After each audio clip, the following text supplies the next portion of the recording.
Terredefrance.fr, le premier site d'articles français et patriotes, présente La culture dans tous ses états. André Berkoff, Céline Alonso. J'ai jamais rêvé d'être un héros. Mais que mes cours éveillent une vocation, ça oui, j'avoue que j'en ai rêvé. Bonjour Monsieur Paty. Aujourd'hui, on va faire une étude de cas. Liberté d'expression, liberté de presse. Ça vous dit quelque chose? C'est Charlie Hebdo? Exactement. Pas de blague aujourd'hui? Bon, allez, une blague pour Drissou. Il y a un problème? Je viens de revoir la vidéo, les vues arrêtent pas d'augmenter. Elle est mensongère, elle donne clairement le nom du collège et de Monsieur Paty. Il faut la faire supprimer. Faut pas prendre ça à la légère. Faudrait que vous rédigiez un rapport et alerter le service de défense et de sécurité. Ça s'est pas passé comme ça. Bachira, elle a menti. On est complètement derrière vous. Tous les jours, je reçois des coups de fil de menaces à la loge. Vu le contexte, tu nous mets tous en danger. Je peux quand même dire quelque chose parce que visiblement ça tourne à mon procès. Je pense que ce serait bon de faire un bloc autour de lui. S'ils ont un couteau, je fais quoi? Bon, il n'y a aucune raison de paniquer. Bande-annonce de l'abandon sur Sud Radio. Ce film actuellement en salle raconte les 11 derniers jours de Samuel Paty et l'engrenage qui a conduit à sa mort tragique le 16 octobre 2020, André Berkoff. Oui, ça s'appelle quoi? Ça s'appelle la liberté d'expression. Est-ce qu'elle existe encore? Est-ce qu'elle peut exister encore? On peut se poser la question avec ce film qui raconte comment un professeur a été décapité parce qu'on a raconté des choses absolument fausses sur lui et parce qu'il voulait parler de la pédagogie, de la liberté d'expression, de ce que ça voulait dire, effectivement, de parler de tout. Eh bien voilà, on l'a accusé de discrimination alors que cet élève qui l'a accusé n'avait pas assisté au cours. Mensonge, engrenage, assassinat, décapitation d'un professeur d'histoire-géographie, aujourd'hui, au XXIe siècle, en France. C'est-à-dire qu'on est condamné à mort, à la peine de mort pour quelque chose qui ressort de quoi? Qui ressort de ce que tout le monde s'est battu pendant les Lumières. Vous savez ce que disait Voltaire? Je ne suis pas d'accord avec vous, mais je suis prêt à vous suivre justement pour que vous vous exprimiez. Aujourd'hui, c'est le contraire. Si vous exprimez, vous êtes en danger de mort. Alors, ce film est inspiré du livre Enquête de Stéphane Simon, dont on avait parlé, on avait reçu Stéphane Simon, Les derniers jours de Samuel Paty, paru chez Plomb en 2023. Stéphane Simon est coproducteur de ce long métrage réalisé mercredi en salle et il a été présenté au Festival de Cannes en sélection officielle hors compétition, Céline. Et oui, Stéphane Simon sera notre invité dans un instant sur Sud Radio dans la culture dans tous ses états. Et André Berkoff, on va recevoir aussi une photo reporter, à savoir Élise Blanchard. Elle publie un livre remarquable qui vient de paraître aux éditions du Cherche Midi, dans lequel elle raconte les 3 ans qu'elle a vécu au sein d'une famille talibane en Afghanistan. Un témoignage inédit à écouter donc dans quelques minutes sur Sud Radio. Mais auparavant, Samuel Paty. Terredefrance.fr, le premier site d'articles français et patriotes, présente La culture dans tous ses états. André Berkoff, Céline Alonso. J'ai jamais rêvé d'être un héros. Mais que ma vie ait un sens, qu'elle serve à quelque chose, que mes cours éveillent une vocation, ça oui, j'avoue que j'en ai rêvé. Bonnes vacances, Firmine. À vous aussi, Monsieur Paty.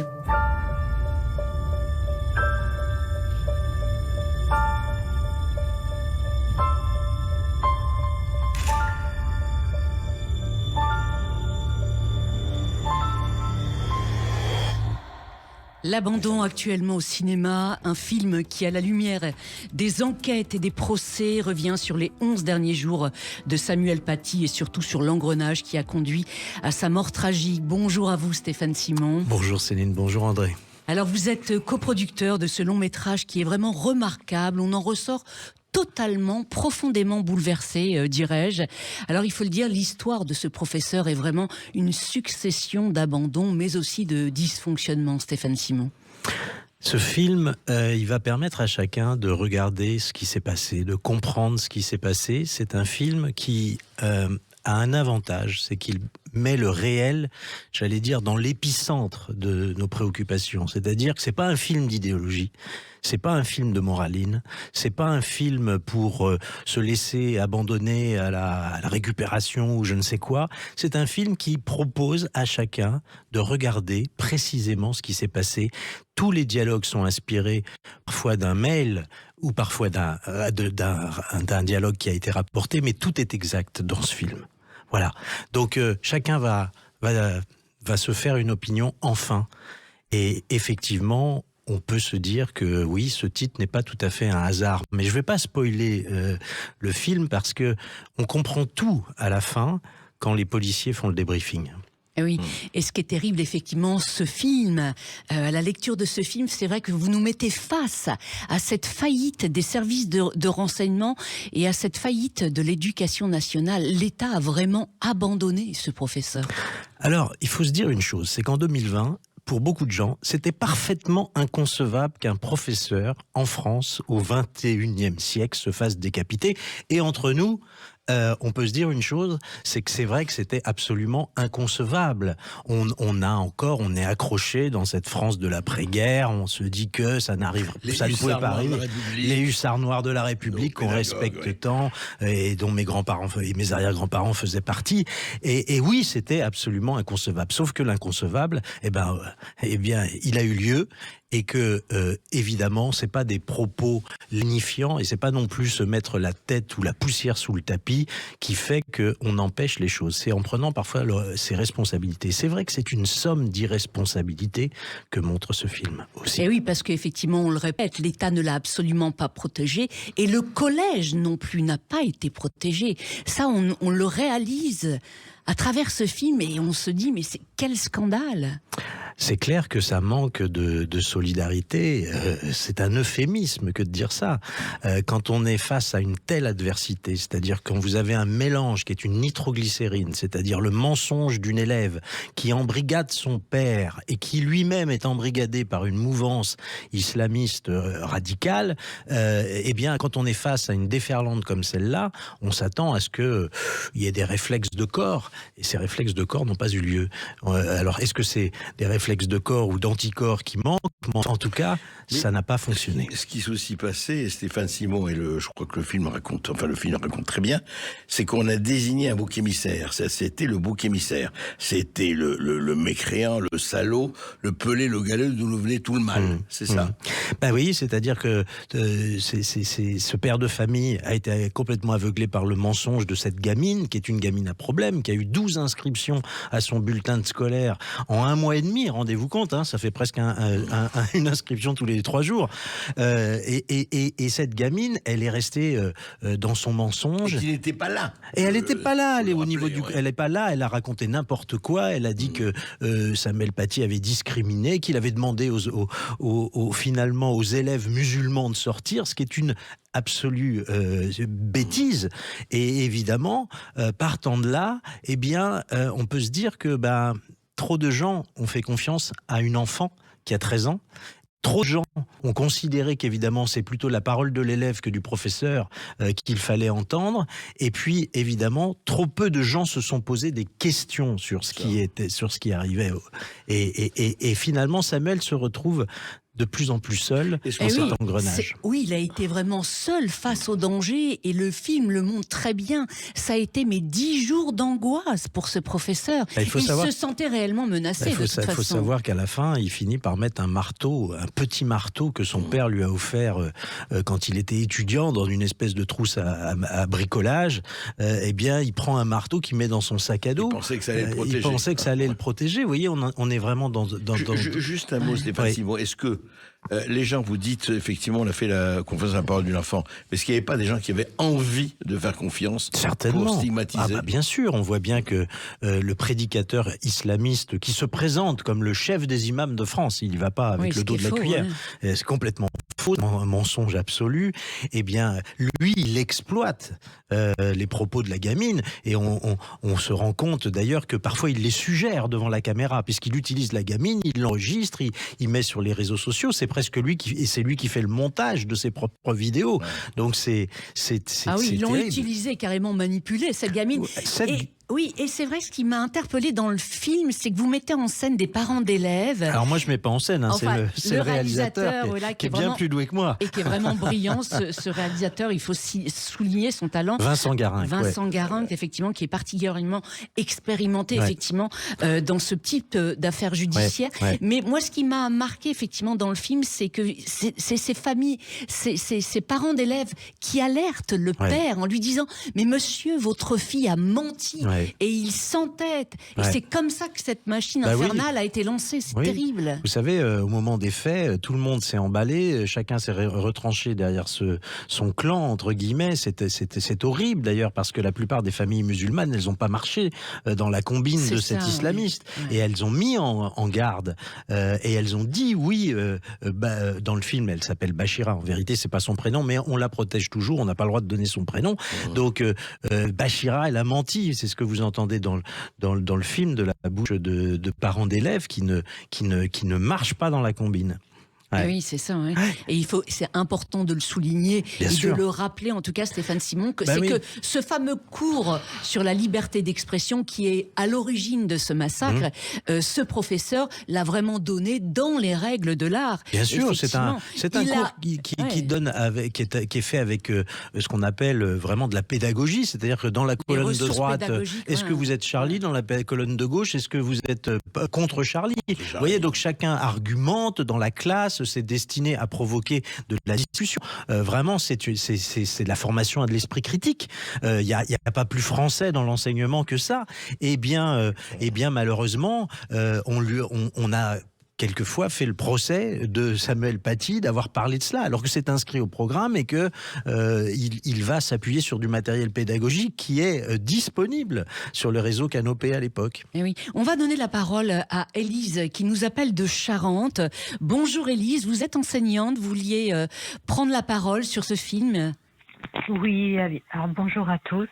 Bonjour. Et merci pour ce film, parce qu'effectivement, il relate la vérité, la réalité, ce qui est fait pour une immense majorité des enseignants qui travaillent avec sérieux, avec dévouement, avec loyauté vis-à-vis de l'institution. Néanmoins, moi j'ai une question à vous poser. Allez-y. Oui, donc ça s'est passé en octobre 2020. Il y a eu quand même d'autres enseignants qui ont été tués depuis, voilà, et pas que des enseignants, des AED, le personnel de l'éducation nationale. Et moi, je me posais la question, vous qui avez bien étudié le sujet de Samuel Paty en particulier, est-ce que aujourd'hui, en 2026, l'institution aurait protégé et l'institution aurait déjoué ce problème?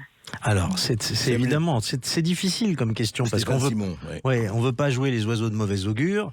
Néanmoins, on veut pas non plus être optimiste déraisonnablement. Moi, je crois que effectivement, ce qui était inconcevable en 2020 dans les plus hautes instances de l'éducation nationale ou du ministère de l'Intérieur ne l'est plus aujourd'hui. Donc, il y a forcément une leçon qui a été tirée. Pour autant, est-ce que on a donné les moyens aux professeurs? Est-ce que pour autant on donne les moyens aux chefs d'établissement? Est-ce que on vous garantit que tout va bien se passer dans l'avenir?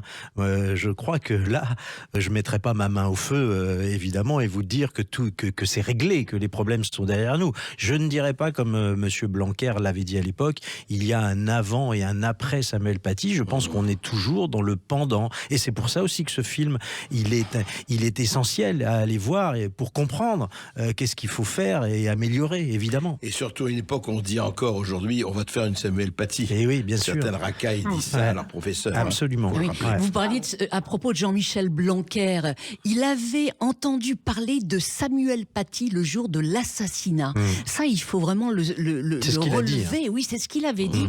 Alors qu'à l'époque, il y avait eu de nombreuses procédures de signalement. Bien sûr. Il y a des procédures de signalement qui peuvent pas ne lui avoir échappé puisque elles remontent à la direction de son cabinet. Alors après, est-ce que le directeur de cabinet transfère toutes les procédures d'alerte. Le problème, c'est qu'il y a quand même, il faut le savoir, à l'époque, quand j'avais fait l'enquête, il y avait à peu près 40 procédures d'alerte rouges, parce que vous savez, il y a des petites alertes. Il y a plusieurs, on montre très bien ça dans ce film.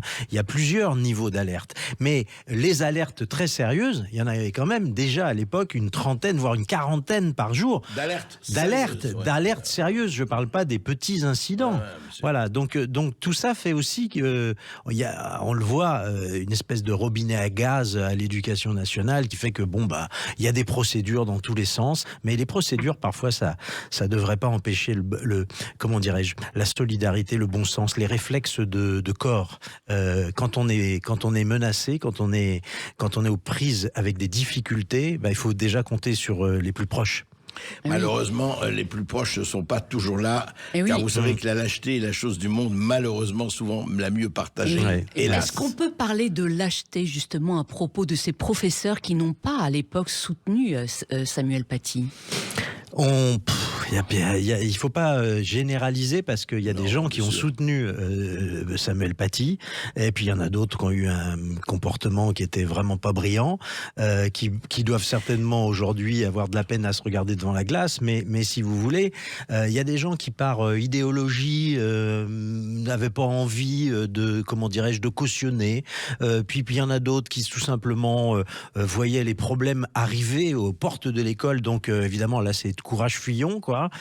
Donc il y a eu tout type de réactions, mais je vais vous dire c'est à chaque fois comme ça, malheureusement, quand l'histoire s'accélère, vous avez des gens qui se sentent pousser des ailes dans ces périodes-là, puis d'autres qui se sentent pousser au contraire la lâcheté. Mais il y a aussi, je crois, Stéphane Simon au-delà, parce que Samuel Paty, ça a été un extrême. Enfin, on peut pas aller plus loin que cet extrême-là. Mais je crois qu'il y a eu, il faut le dire aussi, toute une période presque de décennies, on disait pas de vague, pas de problème. Absolument. Oui, vous avez raison. Toute la ça résume ce drame, malheureusement. On disait oui, écoutez, s'il y a des problèmes, réglez-les, mais en parlez pas trop. Allez, on n'est pas là pour ça. C'est vrai que moi, étant fils de prof, moi j'ai souvenir que quand gamin, mes parents avaient des difficultés avec des parents d'élèves, ils prenaient le courage à bras le corps, et puis ils engueulaient les parents d'élèves. Et on est sorti de cela. C'est-à-dire qu'aujourd'hui, les professeurs ne veulent pas s'attirer des ennuis, morigéner les élèves, avoir des difficultés avec les profs, avec les élèves, avec les parents d'élèves. On est dans un monde qui veut surtout pas de problèmes, surtout pas de vagues. Et malheureusement, à force de faire surtout pas de vagues, on finit par courir les pires dangers. Élise, vous voulez réagir peut-être à ce que vient de dire Stéphane Simon ? Oui, alors moi qui suis enseignante, je me permets juste de préciser que c'est souvent dans la hiérarchie qu'on ne veut pas de vagues. Parce que les enseignants, on nous a tous tapé sur le dos. Moi, j'ai pris un coup de boule, là, il y a 15-20 ans, et c'est moi qu'on a déplacé. Et c'était un gamin de CE2. Et le gamin est resté. C'est vous qu'on a déplacé, Élise. Bien sûr. Et voyez, ça remonte à 15-20 ans. Non, je pense que la hiérarchie nous fait beaucoup de tort. Beaucoup de tort. Voilà, c'est mon point de vue et moi je suis à très peu de temps de la retraite et je vous assure que je me dis pourvu que je tienne le coup et que rien ne m'arrive, vraiment. Écoutez, on vous le souhaite, Élise. Juste un mot rapidement. Hier encore, du côté de Montpellier, il y a eu un professeur qui a été un élève de 3e qui l'a roué de coups. Il était à l'hôpital. C'est-à-dire que ça continue, quoi. Ça continue. Ouais, ça continue. Vous savez ce qu'un euphémisme disait des incivilités. On est bien au-delà des incivilités. Il y a des problèmes aujourd'hui qui sont des problèmes de grande violence à l'école. Il faut se souvenir qu'il y a eu un rapport du Sénat qui avait été remis en 2022, fin 2022 ou début 2023, pardonnez-moi. Ma mémoire me flanche un peu, mais en l'occurrence, ce rapport, est-ce qu'il a véritablement été suivi d'organisation, de décision ? Trop souvent, la réponse est non. Oui. C'est un problème, ce qui est terrible, c'est qu'on se dit, en regardant votre film, Stéphane Simon et celui de Vincent Garingue, donc le réalisateur, c'est que si l'éducation nationale avait demandé à ce professeur qui était en danger de se mettre en retrait, le drame aurait été évité totalement. Oui, et à côté de ça, Samuel Paty n'a pas envie de se mettre en retrait parce qu'il considère que s'il se met en retrait, il se donne tort quelque part. Il baisse la tête. Or, c'est quelqu'un qui est tellement attaché. Vous savez, c'est le professeur que l'on aime. C'est un professeur qui fait bien ses cours, qui est investi, qui bâcle pas le travail, qui considère que ses élèves ont de l'importance, et puis qui n'a pas envie non plus de perdre la face. Et c'est bien normal. Il a rien fait de mal. Donc pourquoi est-ce que ce serait lui qui serait écarté? C'est le monde à l'envers. Vous voyez, quand vous commencez à demander à la victime de jouer le rôle du fauteur de trouble, ça devient un problème. Oui, en tout cas le rôle, il faut souligner le talent du comédien qui Antoine incarne. Reinhardt, il est absolument prodigieux. Et je suis très heureux d'avoir assisté à des rencontres avec Michael Paty. Et pour vous faire une petite anecdote, voilà, un jour il y a eu un dîner qui a été organisé et Michael a regardé Antoine et elle lui a dit mais tu tiens ta fourchette comme mon frère. Et elle a revu véritablement, quand elle est allée voir le film, elle m'a dit j'ai revu Samuel. Ah, totalement. Alors évidemment qu'elle a énormément donné de conseils à Antoine, mais il se trouve qu'il s'est fondu parfaitement dans le rôle. Et oui, on est vraiment dans la peau de Samuel Paty. On ressent sa souffrance, on ressent ses inquiétudes. Vraiment, ce film aurait mérité d'être en sélection officielle à Cannes. Vous savez, on est déjà très heureux d'être là, bien à la vitrine de Cannes, même si c'est hors compétition, c'est formidable. Puis quelque part, on n'a pas envie que la mémoire de Samuel Paty soit au cœur d'une compétition. C'est très bien comme ça. C'est un film événement, c'est un film que j'invite évidemment tout le monde à aller voir. Et puis, on est très heureux qu'il soit déjà accueilli comme il est. Et moi, je vais vous dire autre chose aussi, Stéphane Simon, c'est qu'on est heureux allez, je ne vais pas être méchant, mais dans le fatras de films qui ne parlent que du nombril de la mère et des peines de cœur de la fille, qu'il y ait un film, enfin, des films français qui parlent de la réalité de ce temps, même quand elle est très très dure. Et c'est très important parce que ce n'est pas vraiment la majorité de la production, et c'est très bien qu'il y ait eu des producteurs, des metteurs en scène, des interprètes qui font un film français qui parle du réel, parce que le réel, il est là. Il enfonce la porte, le réel. Et il faut l'écouter, surtout à propos de Samuel Paty. Ah, tout à fait. Le scénario a été écrit en collaboration avec Michael Paty, Stéphane Simon. Oui, ce scénario est un scénario de Vincent Garin, qui avait à ses côtés Alexis Kebas, et il a eu Michael Paty. Mais ce qu'il faut dire chez Vincent Garin, c'est que c'est quelqu'un qui a l'habitude de travailler la matière du fait de société. Il avait fait un film sur Outreau avec Philippe Torreton, il en a fait un autre sur cette affaire dont le nom m'échappe, mais dans le sud de la France. Leroux. Alors, il a fait Agnès Leroux, assassiné par Maurice Agnelet, mais il a fait aussi, vous savez, ce film qui s'appelle Le Mensonge, qui interprète Daniel Auteuil sur ce petit maire du sud de la France, de Vence. Voilà, ça y est, le nom de la commune me revient. Et ce maire de Vence a été accusé par son petit-fils de pédophilie. Or, c'était un mensonge. C'est quelqu'un qui a l'habitude de travailler en plus sur la matière du mensonge, qui est malheureusement une terrible composante de la comédie humaine. Et puis, il travaille sur le réel, ce qui est quand même une chose extrêmement importante aujourd'hui. Tout à fait. Allez voir L'Abandon. L'Abandon, c'est vraiment... Et oui, L'Abandon qui est actuellement en salle, et ce depuis mercredi, André Berkoff. Élise, merci à vous d'être intervenue sur Sud Radio. Merci bien. Merci Stéphane Simon. Merci à vous. Bonne André journée. Berkoff, on se retrouve dans un instant sur Sud Radio. Je voulais vous dire préciser quand même qu'on va vous retrouver sur Sud Radio dimanche aux côtés de Jean-Marie Bordry, Arthur de Vatrigan. C'est ça, dans le choc des idées de 11h à 12h sur dimanche sur Sud Radio. Donc André Berkoff, on se retrouve dans un instant et on va recevoir donc la journaliste Élise Blanchard. Elle publie donc un livre passionnant dans lequel elle raconte ses 3 ans vécus au sein d'une famille talibane en Afghanistan. À tout de suite. Terredefrance.fr, le premier site d'articles français et patriotes, présente la culture dans tous ses états. André Berkoff, Céline Alonso. Et aujourd'hui, avec André Berkoff, nous avons le plaisir de recevoir Élise Blanchard. Bonjour à vous, Élise. Bonjour. Bienvenue sur Sud Radio. Alors vous êtes photographe et journaliste pour la presse française et internationale, et en 2019, alors que vous n'avez que 27 ans, eh bien vous décidez de vous installer en Afghanistan, où depuis plus de 7 ans, eh bien vous faites des reportages sur les conséquences des conflits armés, la situation des femmes afghanes. Expliquez-nous pourquoi vous avez décidé de partir dans ce pays. Pendant que j'étais en école de journalisme, j'étais par hasard, je voulais aller voir ce qui se passait avec les réfugiés. Et donc, je suis arrivée sur un camp de réfugiés dans le centre de Paris. Et du coup, j'ai rencontré beaucoup d'Afghans sur place. On faisait pas mal de bénévolat pour les aider. Et c'est comme ça que j'ai connu le pays, en fait, à travers les réfugiés. Donc, qui quand j'ai fini, évidemment, ce qu'il y avait. Oui. Et oui.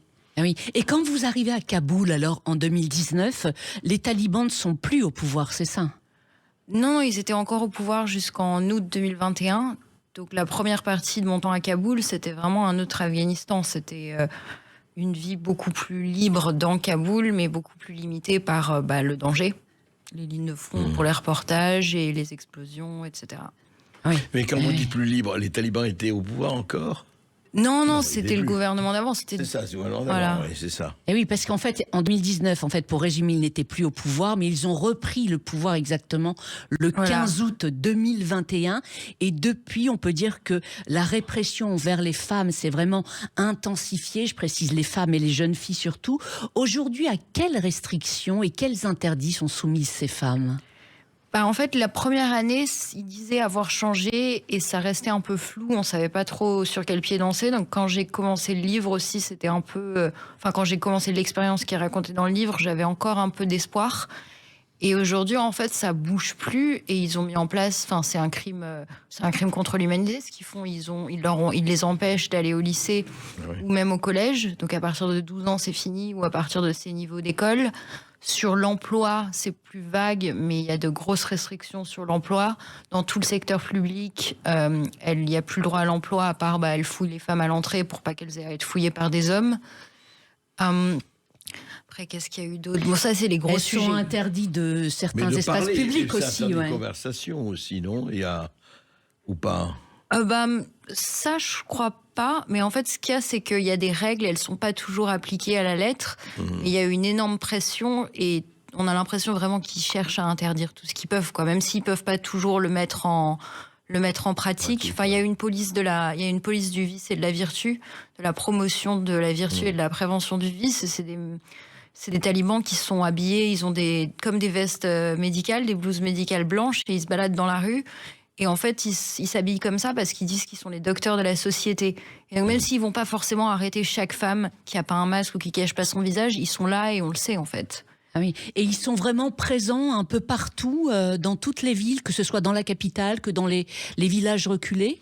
Je pense pas qu'ils soient dans tous les villages, parce que les villages, il y en a qui étaient déjà très conservateurs, en fait. Donc, il y a pas grand-chose à mettre en place. Ou alors, c'est peut-être pas politiquement, ça vaut peut-être pas la peine pour eux, mais dans les villes, oui, ils sont là, on les voit. Oui, mais c'est terrible. Par exemple, je cite quelques interdits que vous relatez dans votre livre. Dans certaines provinces, une femme n'a plus le droit d'appeler un programme radio s'il est présenté par un homme, car il entendrait sa voix. Écrivez-vous, quand elles sortent, elles ne peuvent pas se parfumer, car c'est un péché. Si elles sont veuves, les talibans les obligent à se remarier. C'est terrible. Et donc, à Kaboul, vous avez rencontré plusieurs jeunes femmes qui vous ont vraiment exprimé leur détresse. Notamment, vous parlez de Nouria, qui, elle, a fait plusieurs tentatives de suicide. Je deviens folle ici, je suis en prison, vous a-t-elle dit? C'est vraiment quelque chose qui m'a brisée, en fait. C'est ces adolescentes qui ont grandi vraiment dans le bain de l'après-premier gouvernement taliban, qui ont grandi avec tout cet espoir qui leur a été inculqué par la communauté internationale, qui leur ont dit maintenant, regarde, tant que tu étudies, on va t'aider à étudier, et tu peux devenir ce que tu veux, tu peux rêver. Il y a une autre ado, Sarah, dans le livre, qui rêvait d'être pilote, et qui dit oui, tant que tu es courageuse, tant que tu mets l'effort, tu fais l'effort, tout est possible. Et donc ces ados qui ont grandi comme ça, un peu comme nous, quoi. Ça restait un pays en guerre, donc pas exactement comme nous en France, mais d'un coup, tout s'est écroulé sous leurs pieds et il n'y a plus personne, en fait. Donc elles se retrouvent devant ce gouffre où il y a l'avenir qu'elles s'étaient imaginé qui n'existe plus, en fait. Et une adolescente dans les campagnes conservatrices où il y a cette famille talibane, tout ça, elle n'en avait jamais rêvé. On voit les femmes de la famille, elles sont jamais allées à l'école. Donc, Et ces ados de Kaboul, elles s'étaient vraiment projetées ça. Et moi, je me dis, si ça m'était arrivé à 14 ans, 15 ans, mais je sais pas comment j'aurais tenu. Donc en fait, quand on voit qu'elle fait des tentatives de suicide, et elle vous l'a dit ouvertement, elle regrette vraiment le départ des Américains. En revanche, vous racontez que certaines familles, elles, effectivement, se réjouissent du départ des Américains. Et à ce propos, justement, vous avez rencontré des familles dont les enfants ont été amputés à cause, effectivement, d'explosions de mines. C'est terrible. Vous avez beaucoup de reportages sur ces enfants amputés ? Plusieurs. J'ai aussi fait du travail pour des organisations humanitaires qui les soutiennent. Et c'est là vraiment qu'on voit toute l'horreur de cette guerre, c'est qu'en fait, ça a été tellement un fiasco que dans tous les sens, on voit la douleur. On voit la douleur de cette adolescente qui a rêvé d'un futur et qui en a plus. On voit la douleur de cet enfant qui a perdu un membre ou un bras dans une frappe américaine, alors qu'ils étaient censés venir les sauver. On voit aussi la douleur de ces femmes dans les familles talibanes qui, elles ont connu que la guerre. En fait, pour elles, ces 21 ans d'intervention, c'était surtout des bombes qui tombaient du ciel. Et donc, en fait, au départ des Américains, maintenant, ce qu'on voit, c'est de la douleur dans tous les camps. C'est terrible. Alors, en juin 2022, lors d'un reportage, vous faites la connaissance d'une famille talibane au sein de laquelle, vous allez vivre pendant 3 ans. Vous racontez cette expérience dans un livre qui vient de paraître aux éditions du Cherche Midi et qui s'intitule « Dans la maison d'un taliban ». Comment cette rencontre et comment ce partage de quotidien pendant 3 ans a-t-il été possible ? Parce que, vous le dites, chez les talibans, les étrangers n'ont pas de droit de visite. En fait, on dit les talibans, mais c'est vraiment au fourre-tout. C'est un gouvernement, les talibans. Donc il y a les talibans, le gouvernement, mais en fait, en tant qu'individu, il y en a des dizaines de milliers. Donc forcément, c'est pas des petits soldats à la chaîne. Et ils sont vraiment, quand on regarde de près, en fait, il y a des règles. Et derrière, il y en a qui sont pas forcément pour, certains qui laissent passer parce que ça les arrange. Il y en a qui y croient vraiment.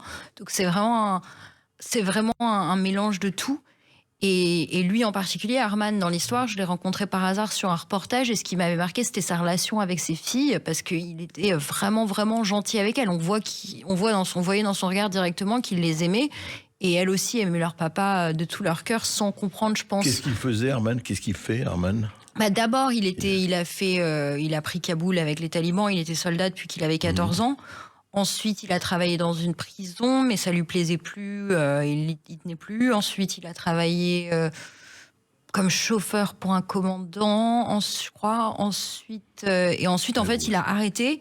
Et moi, quand je l'ai rencontré, il était dans une phase où il savait plus ce qu'il faisait de sa vie. En fait, il était paumé et il préférait s'occuper de son jardin, de sa famille, de sa femme qui était malade, de son potager, que de bosser. Après, à la fin, il lui fallait un salaire et il savait rien faire d'autre, donc il est retourné comme soldat chez les talibans, mais pendant tout ce temps, en fait, c'était un mec paumé, quoi. Oui. Et ce qui est impressionnant dans son histoire, c'est qu'effectivement, vous l'avez dit, lui, il a rejoint à l'âge de 15 ans les talibans, alors que dans sa famille, personne ne l'était. Il était même obsédé par l'idée de faire le djihad, écrivez-vous. Quelles en étaient les raisons profondes ? C'était vraiment la question quand je me suis posée, parce que je me suis dit, mais comment est-ce qu'on peut avoir un mec comme ça qui a l'air gentil, qui a l'air d'aimer ses filles et qui est OK dans sa conscience de soutenir un gouvernement qui leur enlève leur droit de vivre comme des êtres humains, quoi. Et donc c'est là où j'ai vraiment voulu creuser, parce que sa famille, en fait, ils étaient très sympas, ils m'ont accueilli avant même que je décide de faire un livre. Et vous viviez chez eux, à la maison ? J'allais, oui, je vivais à Kaboul, mais j'y allais, je faisais des séjours de 3 jours, 4 jours, je revenais, je repartais. Donc en fait, comment il a été recruté par les talibans alors à l'adolescence ? En fait, il vivait dans une province où il y a eu beaucoup de ce qu'on appelle, le vocabulaire, c'est souvent dire des bavures américaines, ou par erreur, ou par manque de précision, ils finissent par tuer des civils dans leur frappe aérienne, ou faire des raids sur des maisons et se tromper, ou pas faire attention que on peut créer des traumatismes quand on se débarque dans une société comme celle-là sans prévenir. Et lui, il était vraiment dans une zone où ça s'est fait beaucoup. Il était près de la ligne de front, dans un endroit qui a très vite été repris par les talibans, ou était sous leur influence. Et donc, en fait, les talibans, ils étaient dans la mosquée toute la journée et ils recrutaient. Et ils disaient à ces jeunes, regarde, les Américains, ils sont venus pour s'attaquer à l'islam, ils sont venus pour s'attaquer à vous. Et il n'y avait aucun accès à l'information, en fait. Donc lui, en tant qu'ado de 14 ans, qui avait dans un endroit très démuni, il est tombé dedans. Et oui, vous racontez combien ses parents ont été anéantis quand ils ont découvert 6 mois après que son fils, effectivement, était chez les talibans. Et sa sœur vous a dit ceci, que son père a été obligé de donner un de ses garçons aux talibans pour être protégé. C'est ça, les complexités aussi, c'est qu'il y avait toutes ces tensions où ces familles qui se retrouvent sur la ligne de front, en fait, elles n'ont pas choisi, quoi. Il y a eu une guerre, mais pour eux, c'était eux, ils la voyaient d'une manière détachée. Ils avaient un fils chez les talibans, un fils qui travaillait pour le gouvernement, 2 qui étudiaient, un père qui venait... Il fallait bien vivre. C'était de la survie, exactement. Et oui, en tout cas, c'est dans un petit village à quelques heures de Kaboul que vous avez partagé le quotidien de cette famille et appris à connaître Armand, sa femme, ses sœurs et ses enfants, la guerre, la religion, leur vision des étrangers. Vous avez abordé tous ces sujets avec eux en toute liberté. Vous allez tout nous raconter dans un instant sur Sud Radio. Terredefrance.fr, le premier site d'articles français et patriotes, présente la culture dans tous ses états. André Berkoff, Céline Alonso. De retour sur Sud Radio avec Élise Blanchard, excusez-moi, photoreporter qui a vécu pendant 3 ans en Afghanistan dans la famille d'Armand, un soldat taliban. Alors parlons, Élise, à présent de sa femme, Zarena. Elle est née dans une famille, elle aussi, donc talibane, au début des années 90. Pendant la guerre civile, elle n'a jamais connu la paix, dites-vous. Comment cette femme s'est-elle construite? Quelle enfance a-t-elle eu? Que vous a-t-elle raconté à ce sujet? Elle, en fait, elle a grandi dans une famille qui était déjà... Elle a grandi avec des grands frères beaucoup plus âgés qu'elle qui étaient déjà engagés dans les talibans. Donc sa famille a toujours soutenu les talibans, c'est tout ce qu'elle a connu. Donc moi, quand je lui demande, elle me dit les talibans, c'est mes frères, quoi, c'est ma famille. Ce qui ne veut pas dire qu'elle soutient leurs décisions, mais pour elle, c'était son camp, en fait. Elle a grandi en ne connaissant que ça. Quand elle était petite, la première fois qu'elle a vu une mitraillette, elle me dit, la première fois que j'ai vu une mitraillette, c'était mes frères qui l'ont emmenée, moi je l'ai attrapée, j'ai dit ouais, moi aussi je fais le djihad. Donc elle a vraiment grandi le nez là-dedans. Et elle est d'ailleurs très très conservatrice. Sur tout ce qui est des règles, c'est il faut mettre ton voile même la nuit, sinon le diable te fait pipi dessus. Il faut pas mettre de parfum dans la voiture, sinon le taxi va sentir ton odeur. Elle est très très stricte. Mais c'est aussi une femme incroyablement forte. C'est elle qui bat son mari, elle passe la famille, elle mène la famille à la baguette. Ah oui, elle a alors une là, force quand j'ai incroyable. lu ça, j'ai été abasourdie que cette femme, effectivement, en Afghanistan, bat son mari. Il faut rappeler qu'en Afghanistan, depuis janvier, il y a un nouveau code pénal, André Berkoff, qui légalise les violences conjugales. Un homme peut frapper sa femme tant qu'il ne lui brise pas les os ou qu'il ne cause pas de plaie ouverte. Comment expliquez-vous cette situation au sein de cette famille? Je pense que c'est comme je dis au début du livre, je fais pas de généralité, chaque famille est unique et chaque personne est unique, mais dans cette famille-là, ça passait au-dessus des codes, en fait, de qui est taliban, qui est l'homme, qui est la femme. C'était lui qui était qui se laissait faire et elle qui avait un caractère, mais incroyable. J'ai jamais... Ah oui, un caractère, mais c'était elle, on disait toujours, c'était elle la police du vice et de la vertu, c'était elle la police des mœurs de la maison. Et après, il y avait aussi ses sœurs qui étaient incroyablement vivantes, incroyablement fortes. Et moi, ce dont je me souviens, tout le temps que j'ai passé là-bas, je l'ai passé auprès des femmes, de ses sœurs, de sa femme. Et elles m'ont fait réaliser à quel point la diversité des points de vue, la diversité des caractères et cette force qu'on oublie parce qu'elle est cachée derrière les murs des maisons. Eh oui, et force, il faut le préciser, oui, elles sont admirables, ces femmes, parce qu'elles vivent dans des conditions, mais moyenâgeuses, il faut le dire. Depuis que les talibans sont au pouvoir, la pauvreté a vraiment augmenté en Afghanistan. Oui, et ça, elles le notent, même elles qui n'ont pas... elles peuvent pas dire que ça les a impacté le retour des talibans, parce qu'elles n'étaient jamais allées à l'école et elles n'auraient jamais pu travailler, quoi qu'il arrive, c'était même pas un sujet de discussion. Mais elles ont noté que depuis le retour des talibans, l'économie, elle empire de plus en plus. Et donc, que c'est de pire en pire parce que du coup, ils peuvent à peine se nourrir, en fait. Ils peuvent à peine se nourrir et elles, leur vie, c'est un enfer interminable, leur vie. En fait, elles n'ont même pas de temps libre parce que tu te lèves le matin, faut que tu fasses le pain, mais comme il n'y a pas de boulangerie, il faut le faire. T'as fait la pâte la veille très tard et il faut le faire, le mettre dans le four dehors, le préparer, donc des montagnes de pain. Ensuite, il faut faire le petit déjeuner, sauf que quand on n'a pas... quand on n'a pas l'eau courante ou de cuisine qui fonctionne ou de frigo, ça met du temps en fait d'aller chercher l'eau, les bidons, etc. avec une petite bonbonne à gaz. Ensuite, il faut s'occuper de tous les gamins, faut les faire manger, il faut les nettoyer, faut faire ça prend toute la journée. Combien d'enfants? Juste, en fait, c'est la maison. Il y a la famille qui vit. Tous les frères vivent avec leurs femmes et leurs enfants, et donc il doit y avoir 4, 8. peut y avoir une douzaine d'enfants, plus il y a les adultes. frères, Voilà, il y a tout le monde qui est mélangé. Avec toutes ces femmes, vous avez échangé effectivement sur le mode de vie, j'imagine, des femmes occidentales. Quel genre de questions elles vous posaient et est-ce qu'elles aspirent à notre mode de vie ? Ce qui était intéressant, c'est que elles étaient vraiment en surnombre, quoi. J'étais toute seule et elles étaient toujours intéressées sur moi, ma situation. Mais ce qui les intéressait toujours, c'était de savoir si j'étais mariée et les enfants. C'était le mari, les enfants. Est-ce que tes parents te manquent pas ? Comment tu fais ? T'es toute seule en Afghanistan sans ta famille ? Comment tu fais ? Et c'était rigolo parce que c'était vraiment le sujet. Donc je rentrais, j'étais partie un mois en France et je revenais, elle me disait du coup tu t'es trouvé un mari et tu t'es mariée ? J'étais là non, je suis partie en vacances un mois, je me suis pas trouvé un mari. Et elles ont voulu vous convertir aussi à l'islam, ces femmes. Oui, ça, elles ont voulu me convertir, me marier, tout. Oui, ça a été un grand sujet de discussion. Mais est-ce que venir en France, vous avez évoqué ce sujet avec elles, certaines en rêvent ? Oui. Encore une fois, c'était tout des questions de point de vue. Il y a Nasrine, la sœur d'Arman, qui est veuve, qui a perdu son mari dans un attentat de Daesh et qui est veuve. Elle rêverait de venir en France pour la liberté, pour pouvoir travailler, pour pouvoir avoir un moyen d'elle-même élever ses enfants sans dépendre de devoir se remarier. Zarina, sa femme, elle voudrait pas venir en France pour mettre des mini-jupes, mais par contre, elle aimerait bien venir pour le confort. Les magasins, l'eau courante, tout ça, oui. Après, il y en a une autre qui disait je rêve, moi je me baladerais en short, machin, et elles font des blagues, mais une autre qui lui dit mais t'as pas honte, toi tu vas sortir dehors toute nue en soutien-gorge dans ces pays là-bas. Après, une fois ils disent non, mais de toute façon les étrangers c'est les pires, ils mettent leurs parents en maison de retraite, c'est des monstres. Enfin, il y a vraiment de tout, quoi. Ah oui. Et vous avez abordé un sujet difficile au cours d'une discussion avec Zarena, à savoir effectivement cette famille qui a vendu leur fille pour payer le mariage de leur fille. Il faut le dire, le trafic des fillettes en Afghanistan, c'est monnaie courante, c'est terrible.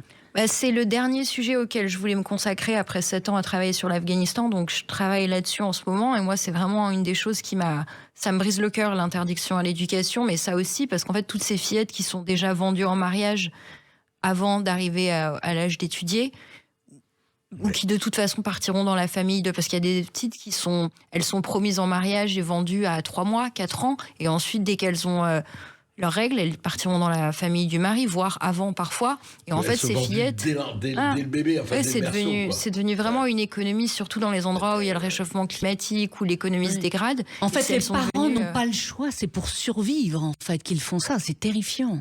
Oui. Après, c'est une question que je me pose beaucoup, s'ils ont le choix ou pas. Certains oui, certains non. Mais, à ce point-là ? Mais oui, non, il y en a. J'ai vu des pères en pleurs, des mères en pleurs, parce qu'ils disent qu'ils n'ont pas le choix. Après, il y en a... Enfin, c'est compliqué comme sujet. C'est pas du tout blanc, tout noir. Mais ce qui est horrible, c'est que ces fillettes, en fait, leur vie, elle est déjà scellée, en fait, à 4 ans, à 5 ans, à 12 ans, et elles le savent. Et quand on rencontre celles qui ont déjà été mariées, qui sont 13 ans, 12 ans, 14 ans... certaines enceintes, on voit dans le regard qu'il y a quelque chose qui va pas, quoi. Enfin, et ça m'a vraiment brisé. Et ça, c'est un truc qui se passe en Afghanistan. Et c'est même plus une question d'éducation, parce que même si demain les talibans rouvraient les écoles, une fois qu'elles sont mariées, on les enverra jamais à l'école. Elles sont déjà censées avoir des enfants à 12 ans, quoi, à 14 ans. Ouais, c'est terrible. Et j'ai vu que le trafic de ces fillettes peut se monnayer jusqu'à 2770 €. J'ai lu ça dans Courrier International récemment. C'est terrible. Ah ouais, j'ai entendu des prix plus hauts que ça. Mais ce qui m'a terrifié le plus, c'est à quel point ça peut aller bas. Parce que j'ai vu une fillette, ses parents, c'était pour $500. Donc on imagine l'avenir d'une fillette qui est définie pour $500. C'est rien. Oui. Et $500 pour eux, c'est énorme. Et une question que je vais vous poser, juste parce et c'est vrai que c'est passionnant, lisez le livre, rappelle le titre, c'est très Dans important. la maison d'un taliban, paru aux éditions du Cherche Midi. Justement, est-ce que vous avez eu des gens, parmi ceux qu'on a rencontrés, qui se sentent abandonnés du monde, etc. Est-ce qu'ils disent oui, mais personne ne s'occupe plus de nous, nous on est là-dedans. Est-ce que c'est un sentiment qui existe? Une question qui pose de l'extérieur. Est-ce qu'ils se sentent lâchés, abandonnés, que voilà, ils savaient être comme ça tout le temps? Oui, absolument. Oui. Surtout les filles et les jeunes femmes qui comptaient sur le soutien à l'éducation, elles se sentent complètement abandonnées parce que tout a disparu. Et ce qui est encore pire, c'est qu'elles assument toujours. Par exemple, elles me disent mais il n'y a pas des programmes d'études pour que j'étudie à l'étranger, il n'y a pas une bourse, il n'y a pas quelque chose. Et c'est dur de dire en fait non, vous êtes abandonnés. Enfin, on n'a rien mis en place, quoi, vraiment. Rien. Quasi rien, quoi. Même une femme qui veut partir d'Afghanistan, si une femme veut partir en France, c'est séparée de son mari et seule. Il n'y a pas d'ambassade française, pourtant, en fait. On accueille des Afghans. Il y a plus de 1000 Afghans qui ont été accueillis en France. Oui, mais pour ce qui est des femmes qui sont restées là-bas ou qui essayent de s'échapper, il y a vraiment, être une femme en Afghanistan, c'est pas assez pour d'un coup être sauvée. Et donc il y a ça. Et après, il y a le sentiment aussi que l'aide humanitaire s'arrête. Et ça, on le sait. L'aide internationale à l'Afghanistan, elle s'est complètement écroulée. Élise Blanchard, je tenais vraiment à saluer votre travail de reporter photographe. Je précise que tous vos reportages sont publiés, notamment dans le Time, le Monde et le New York Times. Et que cette année, il faut le souligner, vous êtes lauréate du prix World Press. Je rappelle que votre livre Dans la maison d'un taliban est paru aux éditions du Cherche Midi. Merci à vous d'être venu sur Sud Radio. Merci. La culture dans tous ses états. André Berkoff, Céline Alonso. Avec terredefrance.fr, le premier site d'articles français et patriotes.